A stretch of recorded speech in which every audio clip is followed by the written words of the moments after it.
Queridos amigos, buenas tardes. Desde este espacio de virtualidad que el Museo de Arte Contemporáneo Beato Angélico ha tenido que generar desde el inicio de esta pandemia, en el que hemos compartido innumerables cafés y Dios mediante seguiremos con todos ustedes charlando y conociendo más allá del aspecto artístico a grandes figuras de nuestro universo plástico, artístico, musical y de la cultura en general. Hoy tenemos a una personalidad increíble, a Rubén Molinari. Rubén es un artista de excelencia que todos lo hemos escuchado en el teatro argentino, en orquestas diferentes, ahora lo contaremos, pero además de eso, tiene una pasión por la educación y por la enseñanza increíble, y será uno de los tópicos de la charla de hoy también, su relación con el Conservatorio Gerardo Giraldi y con lo que es formar a jóvenes en el clarinete. Así que mientras vamos viendo si ya se ha sumado Rubén Molinari, que aquí lo veo, compartir este café con ustedes, el café con los artistas. Y bueno, como les decía, Rubén Molinari, no sé, hay un eco que no sé por qué todavía, bueno, a ver que se estabiliza.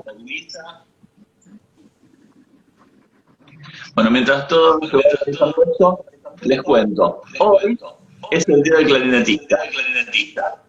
Así que a Rubén y en él a todos los que siempre nos regalan su música y hacen que ese maravilloso llegue a nuestros oídos. Un placer enorme. Hola Rubén, ¿qué tal? Walter, buenas tardes, ¿cómo te va? ¿Tenés algo que hace que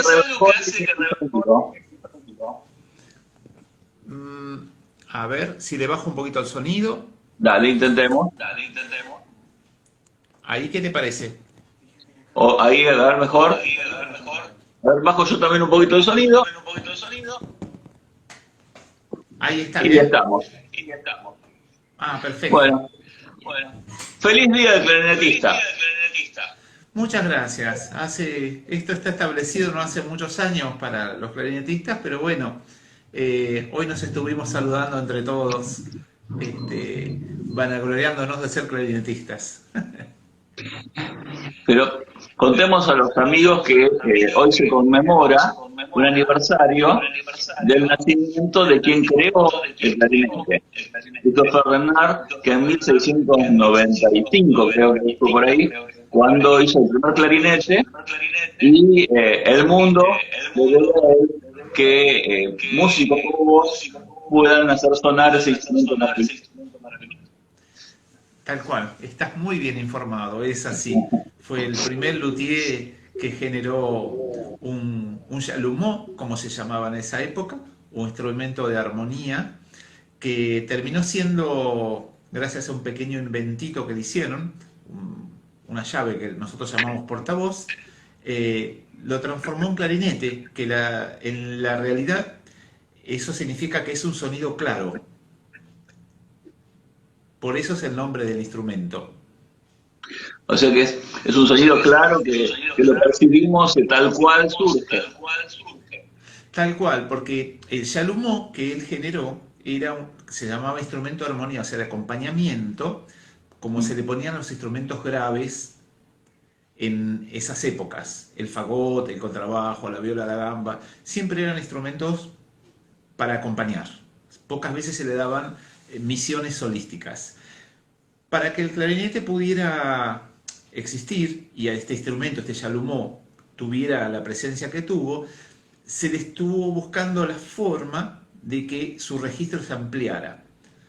Para ampliar el registro, que era muy chiquito, era un poquito más de una octava, que es todo el registro grave, oscuro, lindo del clarinete actual, se le puso esa llave portavoz. Al abrir esa llave, nuestra columna de aire se parte en tres por una cuestión de lo que tiene que ver con la acústica el tipo de embocadura que nosotros usamos, ¿no? Esa boquilla con una caña. En vez de la flauta, el oboe, el saxofón, por ejemplo, siempre el tubo queda partido en dos partes. Entonces, o suenan la parte inferior o la superior y se van sumando y restando armónicos. En este caso, se hizo una octava y media. Entonces se encontraron con un instrumento con un registro enorme de poco más de 4 octavas, y ahí viene el nombre de clarinete porque lo que les asombró es que tenía un sonido, además del oscuro, todo un sonido claro, penetrante, pero que puede ser muy dulce y envolvente. Así que siempre está mezclándose con los demás instrumentos de la orquesta, no importa si son de cuerda, viento, madera, metal o los pianos nuestros actuales, porque es versátil en su cantidad de armónicos para insertarse en el sonido de otros instrumentos. Qué interesante.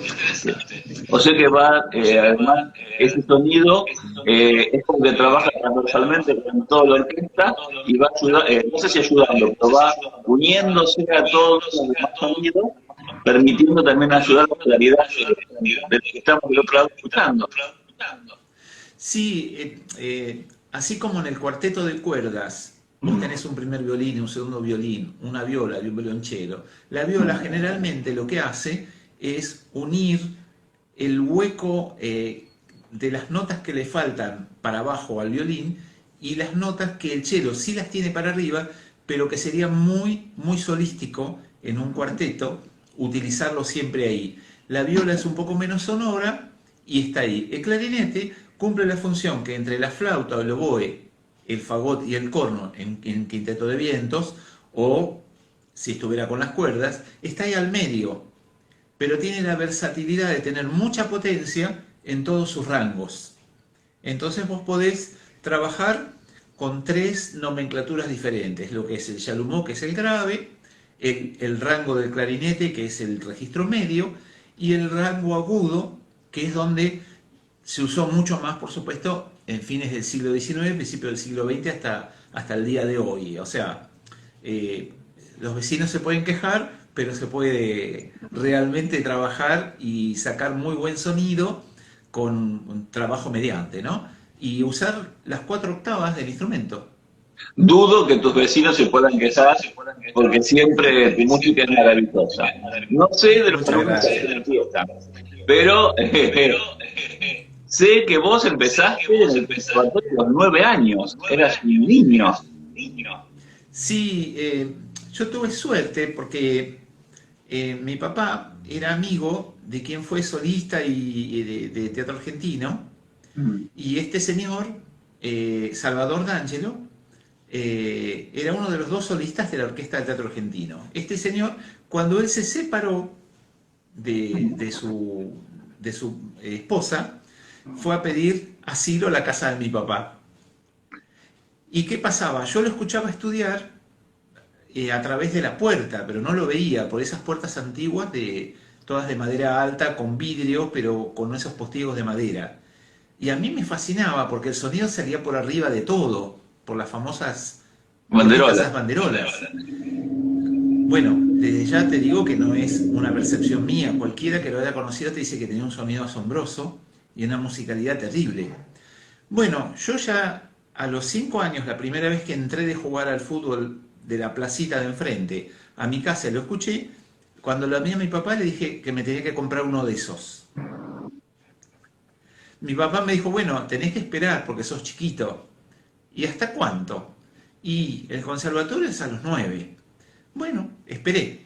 Cuando cumplí 9 le dije, ¿y ahora? O sea, me acuerdo porque fue una persecución constante, además yo tenía la idea fija. Bueno, me llevó al conservatorio, que estaba en 756, me inscribieron, me prestaron un instrumento, llenó todos los requisitos, los papeles, y ya ahí empecé a estudiar en el conservatorio con mi primer maestro, que era el suplente solista de la estable del Teatro Colón, Martorella, que es un maestro que revisó muchos libros de los que usamos nosotros acá, de ediciones Ricordi Argentina, americana. Bueno, en un momento, este buen señor por el que yo empecé con el clarinete, vuelve a separarse, vuelve a aparecer en la casa de mis papás. Pero yo ya era grande, tenía como 12 años. Y entonces me escuchaba estudiar y me dice, mirá, a vos te falta algo más. Y me empezó a dar libros e indicaciones. Pero a él no le gustaba dar clases. Se ve que él lo hacía todo fácil y natural. Y bueno, y entonces me dice, mirá, va a venir otro maestro al conservatorio que es un poco más ordenado que el que vos tenés. Porque Martorell está grande, se está por ir. De hecho, ya era un señor grande que al poco tiempo se fue a vivir a Mar del Plata, ¿no? Bueno, ahí fui a estudiar con Mariano Frolloni, una persona impecable, uno de los integrantes del quinteto del Mozarteum, o sea, único quinteto rentado de la Argentina y que hacía giras por toda América, y bueno, que era la fascinación de todos nosotros ese quinteto, porque realmente eran nosotros le decíamos los cinco implacables, porque era terrible lo que tocaba esa gente. Y cuando fuimos creciendo, nos fuimos dando cuenta por qué. Realmente impecable los cinco, ¿no? Siempre. Bueno, empecé a estudiar con él y la verdad que me fue muy bien. Yo, por supuesto, en el conservatorio, digo por supuesto por mi cabeza, ¿no? Como era muy chiquito, todo lo que tenía que ver con pedagogía y toda la formación docente no era lo que a mí me interesaba. Mi fanatismo iba por tragar libros y tocar muchas obras y tocar en todo. De hecho, la primera vez que toqué en una orquesta tenía 14 años y me acuerdo que el amigo Ramón Auna había formado una orquesta en el Sagrado Corazón con un coro que él ya tenía, que venía dirigiendo, hizo unos arreglos de los temas de los Beatles y ahí fuimos todos, muchos del conservatorio, que éramos chiquitos, otros un poco más grandes, y tuvimos unas presentaciones en el Teatro Argentino, en el Jockey Club de esa época, pero esa fue mi primer incursión, digamos, en la parte fuera del conservatorio. Era muy divertido, era fabuloso. La verdad O sea que que fuiste creciendo con el clarinete. Digamos, tu vida también siempre tuvo la relación directa al clarinete. sí, sí, yo vivía en Tolosa, cerca de la estación de trenes. Ese era el barrio que yo tenía, bárbaro, todo. Pero yo tenía que ir al conservatorio. El conservatorio de 7 y 56 lo mudaron a 7, casi 59 y Plaza Rocha. Ese fue el lugar donde yo terminé, digamos, entre comillas, de estudiar ahí, ¿no? Así que yo busqué un colegio cuando terminé la primaria y me fui a Normal 3 porque me quedaba cerca. O sea, lo lamento para Normal 3, pero lo que yo quería era estar cerca del conservatorio. No elegí la escuela, elegí la dirección. Bueno, y contemos a todos que a los 18 años egresaste del conservatorio ya con tu título. O sea que terminaste el secundario y tenés el título también terciario del conservatorio. Mira, a los 16 terminé todo lo que llama la tecnicatura, le llaman ahora, que era la especialización profesional. A los 18 yo ya estaba esperando mi documento para poder trabajar. Yo cumplo años en diciembre, así que el año se me pasó terrible, parecía que eran décadas. Cuando eso ocurrió, empecé a trabajar en la agrupación, se llamaba en ese momento Agrupación Sinfónica de la Policía de la Provincia de Buenos Aires, que estaba en el Lago. Era una agrupación sinfónica con una base de una banda que tocaban siempre ellos para los ciclos de bandas y encuentros en lo que era Canal 7 de la televisión argentina, y la verdad que había muy buenos músicos, todos queríamos entrar ahí. Bueno, tuve mala suerte porque eso registra el año 1978. Rápidamente eso cambió, pero inmediatamente mi suerte también cambió. Se abrieron vacantes para ir a tocar a la Sinfónica de Bahía. O sea que 6 meses después ya estaba allá. Y ahí, o sea que tenías 18 años y eras integrante del elenco estable en Bahía. Sí, sí, fui allá, empecé como solista, una dura situación, no es fácil para nada, Porque una cosa es tocar en la orquesta del conservatorio, o esta orquesta que yo te decía con Ramón, o tocar entre nosotros y todo, donde uno se ve muy bien, se siente muy bien. Y otra cosa es ir a tocar al mundo profesional, donde todos somos iguales y cuando baja la batuta tiene que sonar, como corresponde, ¿no?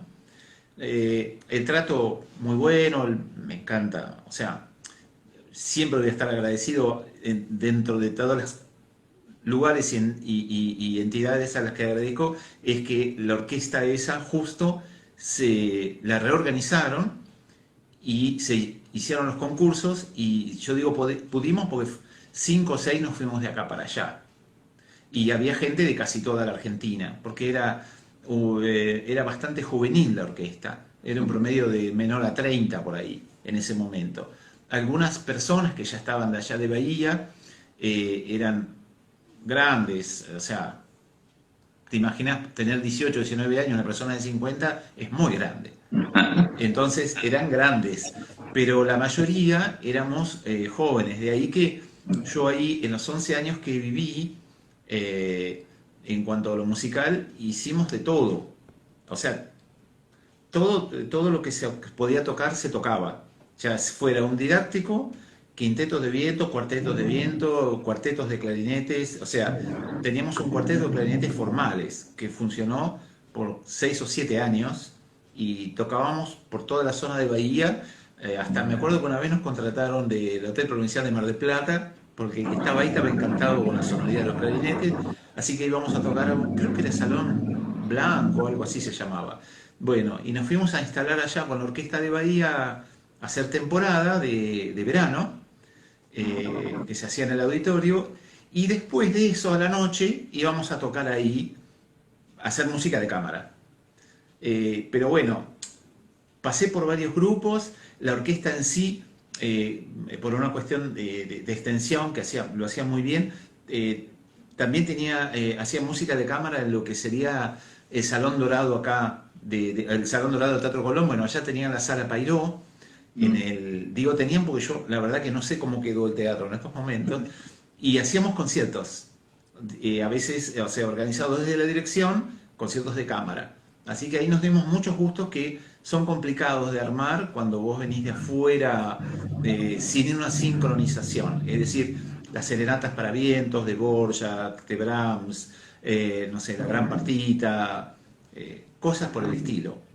Eh, todo eso, todo ese bagaje lo tomé en esos 11 años de allá y la verdad que me dio una amplitud total, porque cuando vine acá a La Plata, en cada lugar que podía tocar, yo ya tenía repertorio.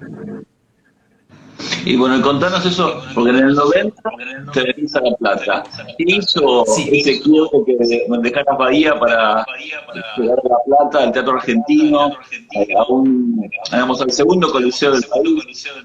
Y después también tuvieras una relación directa con el Colón, con la Filarmónica, y cada vez tuvieras más espacios digamos, que pudieran permitirte a vos llegar a más público y con un nivel de exigencia continua.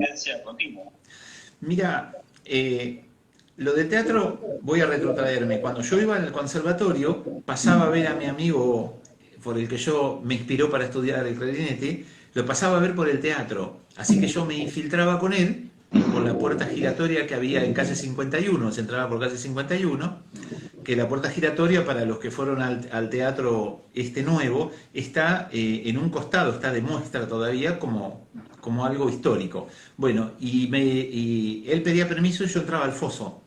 Así que ensayos y funciones yo estaba ahí. Iba vestido de traje y todo para ser un músico más y estaba fascinado. ¿Te imaginas? Tenía 13 años, 12 años. Estaba fascinado. Me quería morir cuando entraba ahí. O sea que cuando tuve que volverme a La Plata, en un lado por una cuestión económica, porque era una situación bastante grave la que había en ese momento, los que tengan más de 40 se van a acordar, nos vinimos para acá buscando un poco la ayuda de nuestras familias, porque tanto la mamá de mis hijos como yo somos de acá, y vamos a tener una ayuda que allá no podíamos tener. Y era insostenible la economía. Pero obviamente yo vine acá y sí, no lo voy a negar, siempre quise estar acá, porque era mi teatro. Bueno, el teatro argentino es un teatro maravilloso que todos los músicos y todos los artistas respetan, valoran, y más el teatro argentino antes del incendio, ¿no? Ese teatro que fue a nivel internacional, no sé, vino Caruso, vinieron todos los grandes directores del mundo de aquella época, y estaba dentro del gran circuito. Entonces hay que pensar que, digamos, tuviste esa opción, ¿no? De estar en un lugar de relevancia mundial. Totalmente, totalmente. Y aparte, bueno, digamos como que cada vez que salían oportunidades o me querían generar oportunidades para que me fuera, nunca me vi afuera del país, y menos no volviendo. Porque bueno, ya te digo, yo había visto el clarinete a los 5 años, el conservatorio a los 9, o sea que iba tomando posesiones.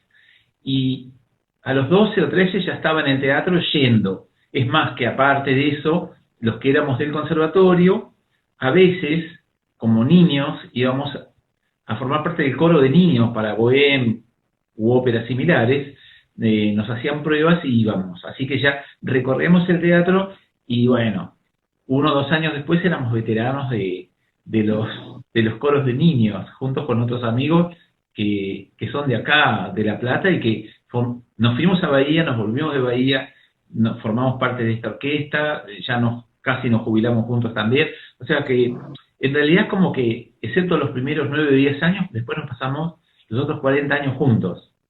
Pero vos dijiste Es recién nos fabuloso. jubilamos. Pero te jubilaste del teatro, pero no de la música, porque es algo que amás, que llevas en el alma.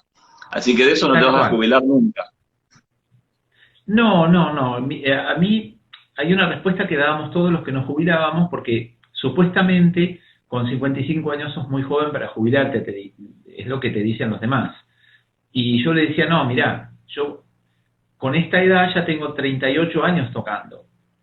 Me gustaría no tener esta obligación de los sábados y los domingos y una permanencia hasta los 10 años más todavía, o sea, hasta los 65, que ni siquiera los tengo ahora, porque es demasiado. Y aparte hay generaciones que nosotros vamos formando que tienen que tener trabajo.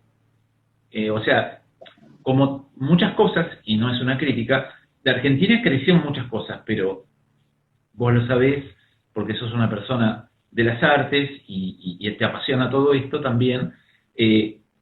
Creció la población, pero la cantidad de teatro siempre es la misma. O disminuyó Entonces, cuando la yo empecé a época. trabajar, nos presentábamos a un concurso 30.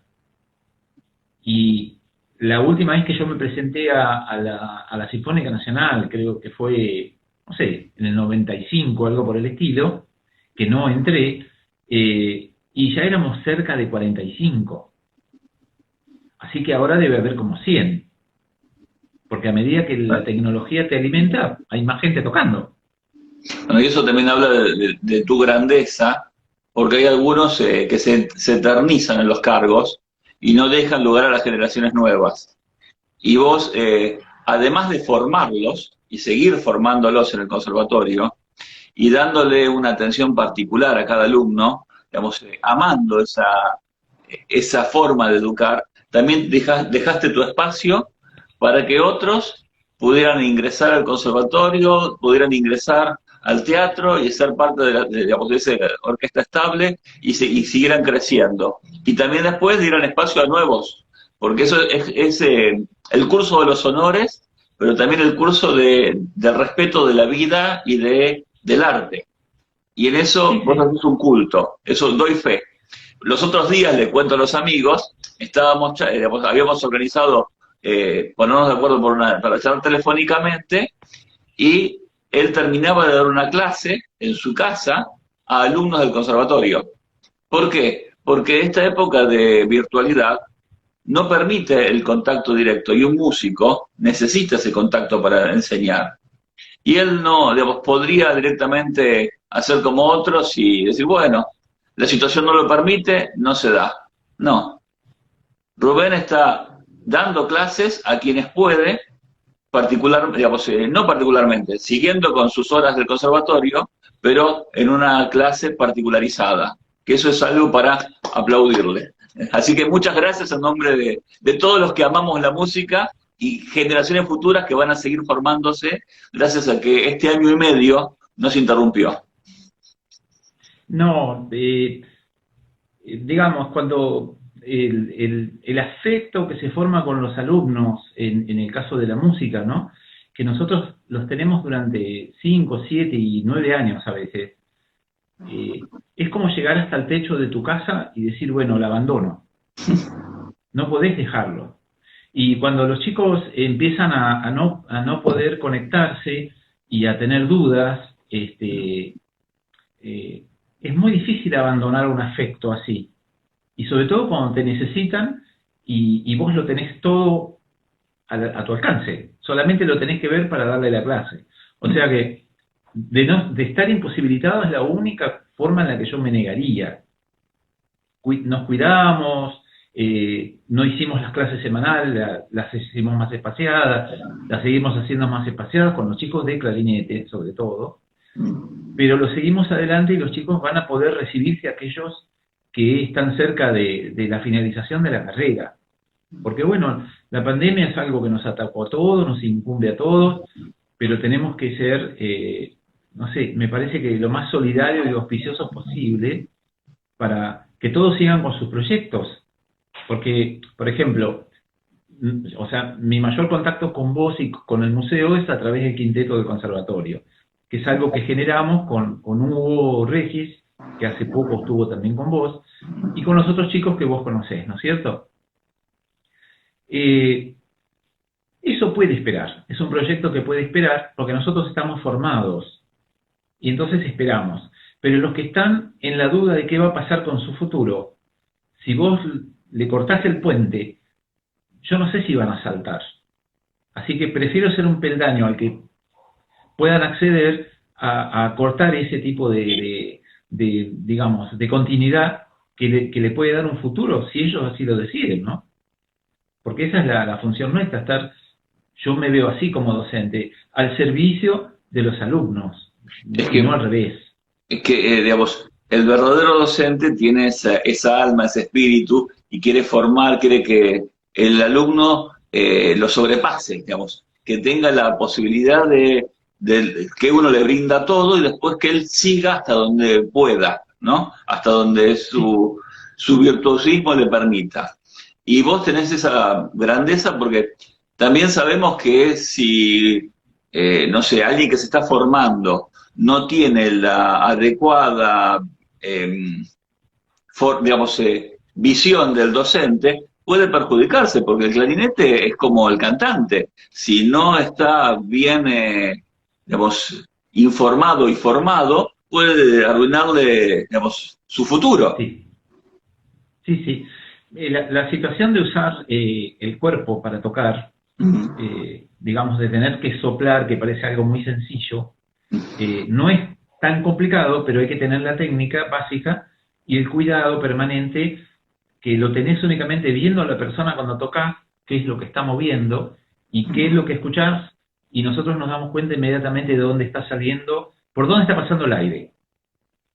Y eso evita de que tenga problemas en sus cuerdas vocales, o que tenga problemas hasta de calambres abdominales, por hacer esfuerzos inútiles. Entonces ahí te das cuenta si el instrumento pierde, si la elección de la boquilla o la caña que tiene es la correcta, pues la tenemos que revisar. Aunque pase el tiempo, a veces vos, hace poquito estaba yo en la clase, antes de ayer, y una chica que ya toca muy bien, estaba incómoda. Me dice, espera, profe, me dice, la caña no va. Le digo, vale, yo en tu lugar la bajo un poquito. O sea, la correo de la boquilla. Y ya está. Yo me había dado cuenta cuando empezó que había ruido de aire, pero yo esperaba que ella lo solucione. Cuando ella se puso incómoda y lo empezó a solucionar, sí, y no me dio la misma pauta, le sugerí algo que para mí era casi seguro. Tenía que ser así.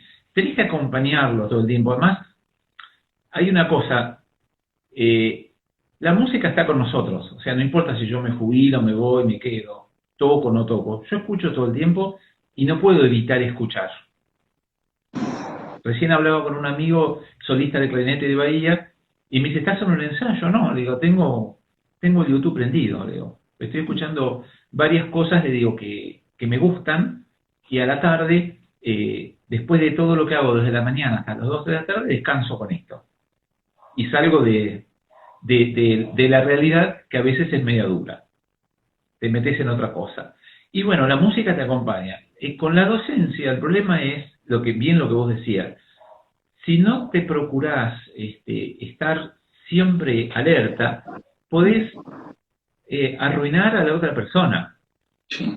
hasta la vocación. Hasta tenés que saber, creo yo, dar el paso al costado, en decirle, mira, yo esto no te lo puedo solucionar. Y creo que es un acto de grandeza terrible, y lo digo aunque suene feo, que parece que no es con un acto de humildad, pero en realidad es un acto de reconocimiento de la limitación del docente. Si yo esto, como no te lo puedo solucionar, yo te voy a dar un par de teléfonos.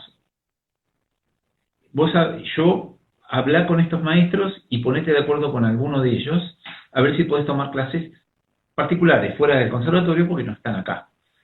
Y yo después hablo con ellos para que te acepten, porque es necesario, y vos verás lo que quieres hacer. O sea, siempre creo, y vos sos docente también, que nosotros somos un medio, no el final. Entonces, desde ese punto de vista, me ha ido muy bien con los chicos, en el sentido de que nunca he tenido reacciones adversas o contrarias. Yo empecé a dar clase chiquitito también, porque cuando fui a Bahía no había profesor de clarinete. Y como yo como les decía al principio, había dejado trunco la parte esa pedagógica, la quería hacer allá, pues dije, bueno, acá tengo tiempo. Voy al teatro y después que salgo del teatro tengo tiempo a cursar las materias. Porque yo, digamos, todo lo que era de producción, música de cámara e instrumentos, yo ya lo había terminado. Bueno, al no ver profesor de clarinete, medio como que me sentí obligado, me obligaron en realidad, porque yo no lo quería hacer. Y empecé a dar clase. Bueno, di clase primero como hacía mi maestro y después empecé con el tiempo a mi sistema. Pero ahí me di cuenta lo útil que es ser generoso con tus tiempos. Gracias a eso que me pasó, que me obligaron, y no fui el único, porque como hoy les decía a ustedes, les comentaba, fuimos mucha gente joven, entre 20, 18, 27, 29 años, y fuimos a dar clase. Cuando no fuimos, todos fuimos reemplazados por concursos, obviamente, por gente que estudió allá. Los 4 clarinetistas que están en la orquesta de Bahía tocando son de Bahía. Pero no es gracias a mí, es porque está el conservatorio, porque está la orquesta. Yo tuve mi influencia, no lo niego, y ellos tuvieron toda la perseverancia para hacer la carrera y además ganar el concurso y esperar. Pero por eso es importante lo que decíamos antes, ¿no? La ductilidad del docente, de saber ver en el alumno lo que necesita, de respetarle los tiempos para que el alumno también vaya incorporando los conocimientos y también vaya él mismo juzgando hasta dónde puede llegar y cuáles son sus errores para solucionarlos. Es algo que nuestro sistema educativo está perdiendo y es una pena, pero el área de arte lo sigue manteniendo porque es la forma de, creo que de equilibrar hacia dónde se puede crear y cómo crear, ¿no? Son limitaciones dentro de limitaciones físicas a veces, pero que no son limitaciones mentales. Hay que seguir hacia adelante y ver cómo salir, ¿no? Totalmente, Walter, es así. Es decir, no voy a hablar en desmedro de todo lo que es la tecnología o lo que es los títulos que además el conservatorio da. Pero a veces yo le digo a los chicos, miren chicos, a mí las cosas me son más fáciles porque yo tuve maestros. Y si ustedes van al diccionario, fíjense lo que significa un maestro. Le digo, desde la época de Miguel Ángel o antes, cada uno tenía un maestro. Y nosotros tenemos maestros. Y artística, por suerte, sigue existiendo en estas clases particulares. Cada uno de ustedes se sienta en la silla o se para en el atril y tiene 1 hora o 1 hora y media por semana solamente para ustedes. Digo, no sé en qué otra disciplina se hace, pero nosotros sí lo tenemos. Obvio que todo eso va acompañado de todo el trabajo que hagan ustedes en la casa. Pero bueno, esto de la educación así, que se desajusta, lo que nos trae a nosotros aparejado es que en la primera etapa, en lo que tiene que ver, digo, con los conservatorios, para mí la primera etapa es como me pasó a mí, pero no porque yo lo elegí, porque tuve suerte, me salió así, no me desubiqué, no sé, llamalo como quieras. Primero fui por lo que es más, no fácil, sino más simple de entender. Organizarme como músico profesional. Después la cabeza me empezó a dar vuelta por el lado de que me hicieron dar clase. Entonces, con la formación institucional y la formación profesional, tenés una óptica mucho más cautivante para los alumnos, porque no solamente les decís lo que tienen que estudiar y cómo, sino a dónde lo proyectás. Y aparte tenés que tocar todo lo que tocan ellos. No podés no tocar. ¿Y cómo es la elección del repertorio de un músico? Vos, me imagino que tenés un repertorio propio, algo que vos disfrutás tocar, y otra cosa que es lo profesional que debes cumplir con determinadas obras que son de repertorio de la institución a la que estás. Pero vamos ahora, Rubén, ¿qué es lo que más placer te da tocar? Mira, a mí lo que más me gusta es la música de cámara, por el simple hecho básico de mi esencia, que es compartir. Entonces, si vos y yo estamos tocando, en realidad, como decía un maestro que había en el conservatorio, se forma una tercera persona. Al formar la tercera persona, también formás un tercer sonido, el de tu instrumento y el mío, la cabeza tuya y la mía. Entonces, los dos somos intérpretes, los dos somos directores. Cuanto más nos sumamos, más lío hay, más discusiones, pero las discusiones son musicales, y por más ásperas que puedan ser, porque cuando uno corrige al otro, y generalmente hay como en la sociedad algo de que nadie se equivoca, y que uno te diga, entraste tarde, si vos lo dudás, si vos dudás de tu compañero, o a veces tu amigo, de que lo que te está diciendo es porque lo siente, y en vez de verificarlo, te enojás, no podés trabajar. En la orquesta vos tenés un director, está bien, vos tenés que hacer lo que el director dice en un alto porcentaje, pero en cámara vos elegís las obras, elegís el lugar donde vas a tocar y elegís tus compañeros. Entonces, como que hay otro ida y vuelta, y me gusta mucho más, ya sea de la época que fuera, ya sea una linda obra contemporánea, o una obra clásica, o una obra del periodo romántico, impresionista, no me importa, ni tampoco de qué país es tampoco. Y lograr ese nivel de compenetración con el resto del equipo para saber lo que está sintiendo el otro y poder acompañarlo en su momento y que el otro te acompañe a vos y que todos juntos logran algo único. Es algo maravilloso. Sí, generalmente hay muchas personas que se sorprenden porque si van a un primer ensayo, por ahí hablamos más de lo que tocamos. Pero porque nos hacemos preguntas y porque le pedís al otro que toque y le decís, le cambiás cosas. Es decir, como las guías de cuando están ensayando los actores. ¿Por qué entra en una diagonal y no recto? ¿Por qué entra de espalda? ¿Por qué lo va a decir con cierto tono?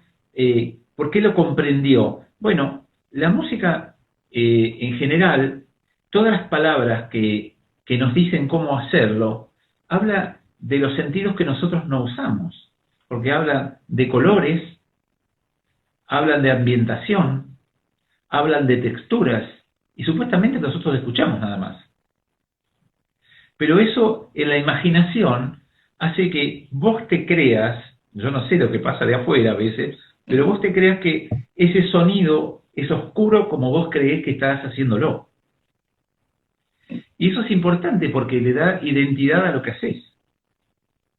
Y te aseguro que lo lográs, porque yo he estado en conciertos y, a ver, suena mal lo que voy a decir, pero yo que me dedico a los colores, que pinto, cuando escucho tu música, digamos, me meto en esos colores y a veces en momentos son vibrantes, en momentos son, digamos, duros, y en otros momentos son regocijo, que son, digamos, como el alegro que estás tocando, y otra vez es pasible, tranquilo, y vos decís es moderado, y es así, y es la música y el alma van juntas, y creo que las artes en eso comparten el hecho de, digamos, de cómo llegan al otro, y los colores los lográs, Bueno, y bueno, esa sinestequia, ¿no? Es maravillosa. bueno, me pone contento lo que me decís porque es la función del intérprete. Mm. Yo le explico a los alumnos eso. El autor escribe hasta el 90% de lo que vamos a tocar. En ese mínimo porcentaje que tenemos, hay que esforzarse por ser coherente, no egoísta y llegar al público. Después el público puede gustarlo o no, pero el público no es músico, no tiene por qué serlo, mejor si no lo es aparte.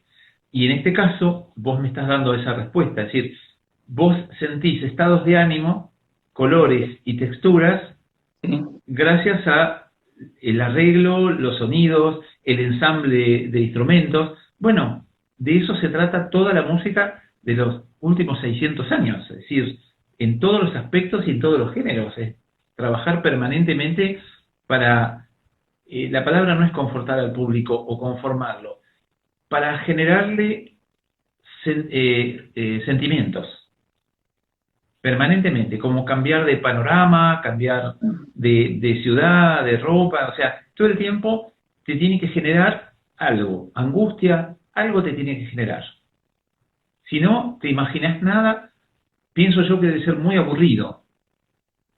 Vamos, el buen intérprete hace eso, te lleva a su mundo y te hace compartir lo que está viviendo. Y digamos, indudablemente vos lo lográs, por algo has llegado a los espacios de relevancia que hablábamos antes. Los mejores teatros, has tocado con los mejores músicos, te han convocado, porque digamos, eso también es importante. Cuando otro músico te llama, es porque lo que haces es bueno, si no, olvídate. Y también, a ver, desde afuera lo digo, ¿no? También es un ambiente muy competitivo, pero esa competencia es buena porque hace que todos se esfuercen para dar lo mejor. Sí, Entonces, esos concursos que hablabas recién de tanto en su momento en Bahía Blanca o después en el Argentino, hicieron que tanto vos como los que te sucedieron se han esforzado para ocupar ese espacio y para darle la relevancia y dignidad que el espacio necesita.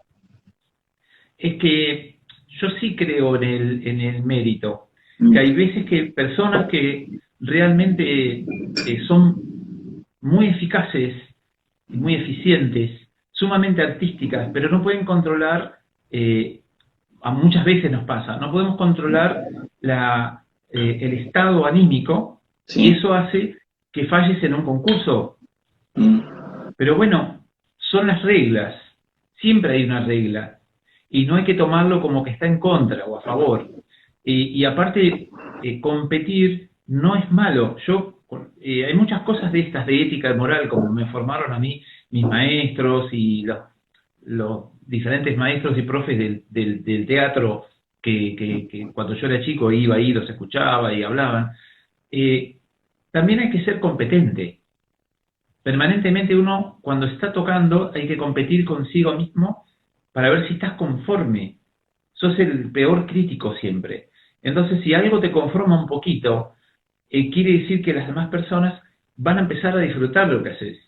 Por eso decía yo hoy que hay que despojarse un poco del egoísmo y hacer todo. Aún, como hoy me preguntabas en los repertorios, por ejemplo, los músicos de orquesta, en el caso del teatro argentino, que es una orquesta estable, que hace todos los géneros, porque hace ópera, hace ballet y hace sinfónicos, gracias a que, bueno, muchos de nosotros trabajamos para instalar en la ley última que había salido el ciclo anual de conciertos sinfónicos, porque te da versatilidad estar en todo, es la verdad, eso es la verdad. Además, la antigua orquesta del teatro argentino en el edificio que vos decías, el antiguo, que era bonito y además tan cálido, la orquesta, yo me acuerdo, pues, como si fuera ahora, tenía una temporada de sinfónicos, una temporada de ballet y una temporada de ópera.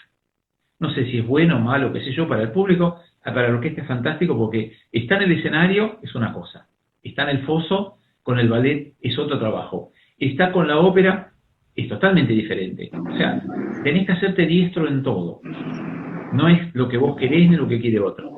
Muchas veces a los músicos le damos resistencia a la música de ballet. Porque es como que se la tira para abajo.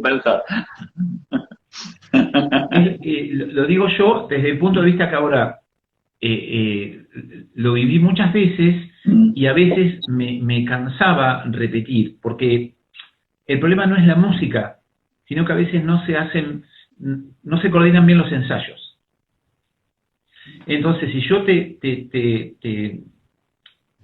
percudo tu oído y tu cabeza todo el tiempo repitiendo para que puedan pasar los diferentes elencos de arriba, que es necesario, porque no se puede suspender una función porque un bailarino o bailarina no está bien, ponen otro, pero para eso, por ahí tenés que repetir 4 veces cada escena, con lo cual, en cada ensayo por ahí no pasás más de un acto, y se empieza a hacer tedioso porque todos estamos entrenados de otra forma, es para ir para adelante todo el tiempo.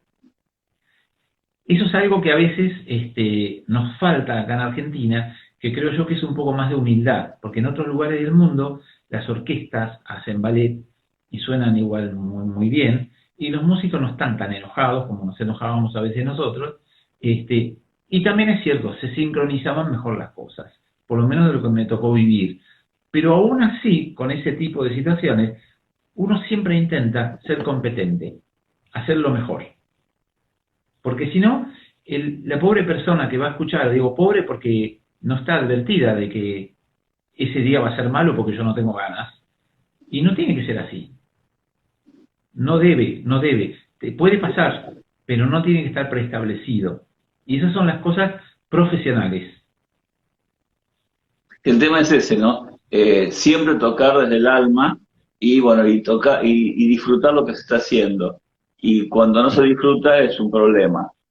Y me imagino que ahora el teatro, al estar cerrado tanto tiempo, al no generar espectáculos y no tampoco tener ensayos, hace que no exista más esa cohesión entre el mismo grupo, ¿no? Porque por lo que vos hablabas, está bien, hay un director que marca el tiempo, pero toda la orquesta debe también estar acostumbrada a oírse, tocar, escuchando a los demás. Y eso no está pasando. La orquesta es un gran equipo. Los directores siempre te dicen, los directores de orquesta, no sé, yo no te puedo nombrar en 40 años cuántos directores me tocaron, argentinos y no argentinos, qué sé yo, buenos, regulares. Se nota mucho en los músicos que no hacen música de cámara, porque son personalistas. Claro. El que hace música de cámara se introduce. Entonces, vos tenés un buen director, prepara la obra, le pone su impronta, pero si los que estamos tocando no somos un equipo, hay permanentemente fracturas de colores, de amalgamar los sonidos, de creer siempre que lo tuyo es más importante que lo del otro, entonces toco más fuerte, o esto no me gusta y toco menos, y se cae, porque todas las notas que están escritas son importantes. Para una persona que no es profesional de la música, que te diga esto es acompañamiento, esto está bien, pero para un músico, todo lo que está escrito se toca y se oye, y eso es lo que hay que entrenar, y eso viene a colación a lo que vos me decías. A medida que los chicos dejen de tener ese tipo de entrenamiento, les bajás el nivel de pasión. Y yo creo que hacer arte sin pasión no lleva a buen puerto, porque la pasión te lleva a diferentes lugares de tus sentimientos. Y es importante tenerlo eso. Y prepararte mentalmente con lo que vas a tocar. ¿Qué es lo que le vas a transmitir? Si querés que se ría, si querés que llore, si querés que se angustie, si querés que la pase bien, o si querés que brinque la silla porque rítmicamente es lo que le querés hacer sentir. Y eso es lo que uno tiene que lograr. Ahora, si todo te da lo mismo, se complica. Y a mí toda esta situación de la pandemia me pone más alerta todavía, porque lo que fui aprendiendo es que los chicos al sentirse más alejados, están valorando un poco más todo lo que el conservatorio o las clases de cualquier profesor puede dar. Porque cuanto más fácil se les hacía tenernos semanalmente, y que a veces no estudiaban tanto, pero estás vos ahí. Y esa renegada entre los dos se extraña. Sí, no, y pensar que, digamos, esto encima, digamos, no va a volver a la supuesta normalidad que esperamos, no es tan cercana. Cada vez encontramos que los tiempos se van alargando y vamos adaptando y viendo cómo seguir. Y no es fácil. De alguna forma tenemos que, como haces vos, como hacen tus alumnos, como hacen muchos músicos, seguir pensando en dar lo mejor, ¿no? Y en buscar las formas, que no sé cuáles son, porque la verdad es, cada uno encontrará su forma, para seguir trabajando, seguir ejercitándose. Me acuerdo hace un par de años cuando tuviste la amabilidad de sumarte y de tocar en el Pierrot Lunaire, cuando tuvimos esa locura en el Beato, todo el tiempo que vos le diste a la obra, el compromiso que significó, y cómo generaron una cohesión de un grupo diferente, ¿no? De un músicos buenísimos todos, y cada uno entregó su alma para que eso existiera. Y fue algo maravilloso que, digamos, fue en ese momento. Ahora, bueno, sería casi, te diría, más que al no poder ensayar, no se podría volver a hacer eso.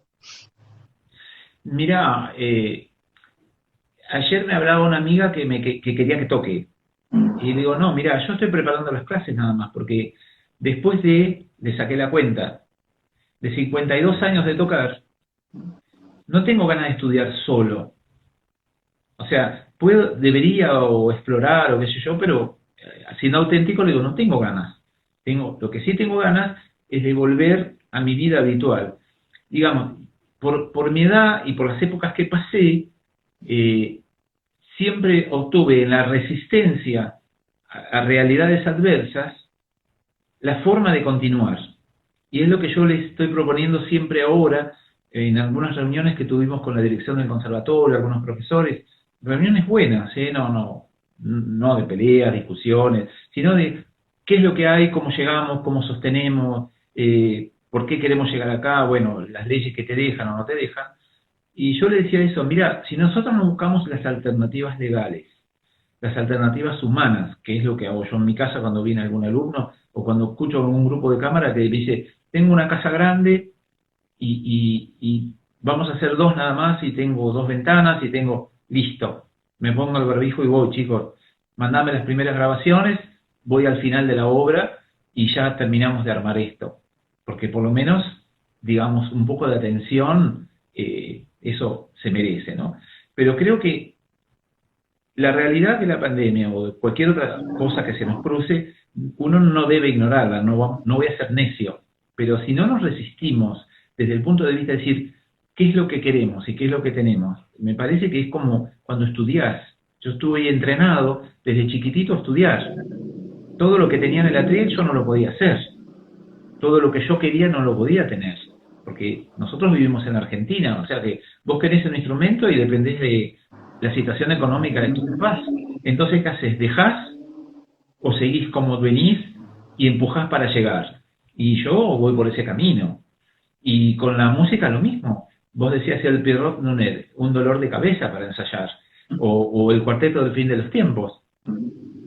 Yo te puedo asegurar que después de ensayar esas cosas, al principio, que empiezan haciendo cosas y después es una obra musical, te dejan en una esquina, no sabes para qué lado salir.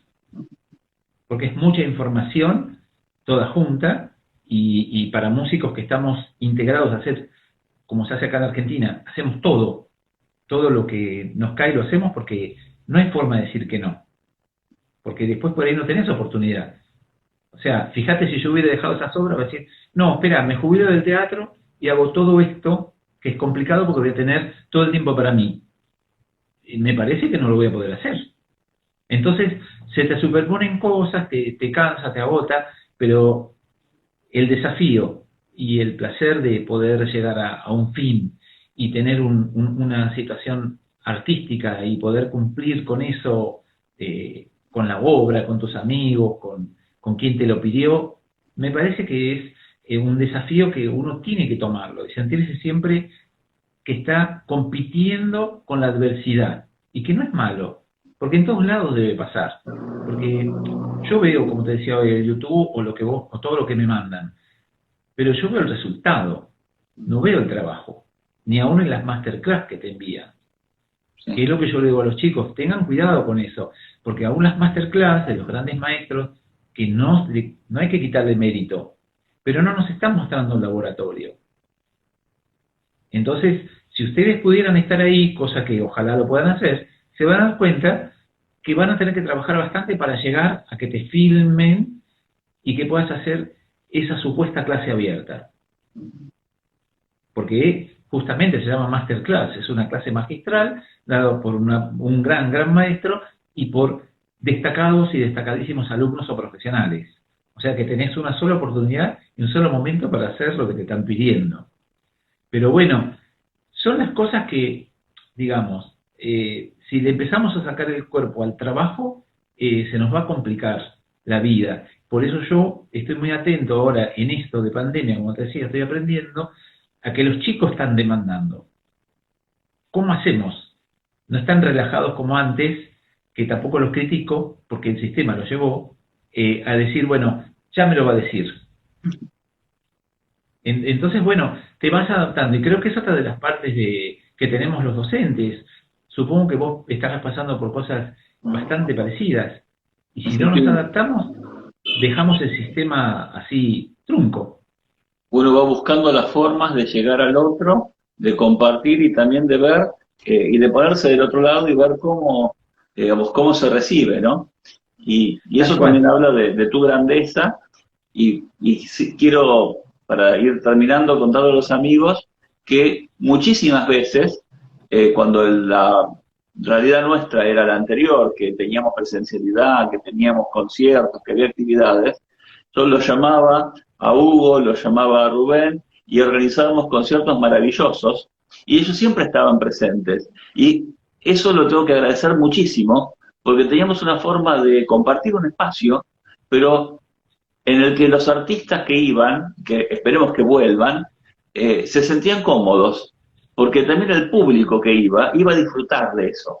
Así que tengo que estar más que agradecido con vos, con todo lo que nos has regalado, y bueno, y simplemente decirte muchísimas gracias, pedirte que cierres este programa con una reflexión final, y decirle a los amigos que la semana que viene estaremos charlando con una pintora, con Elisa Sotile.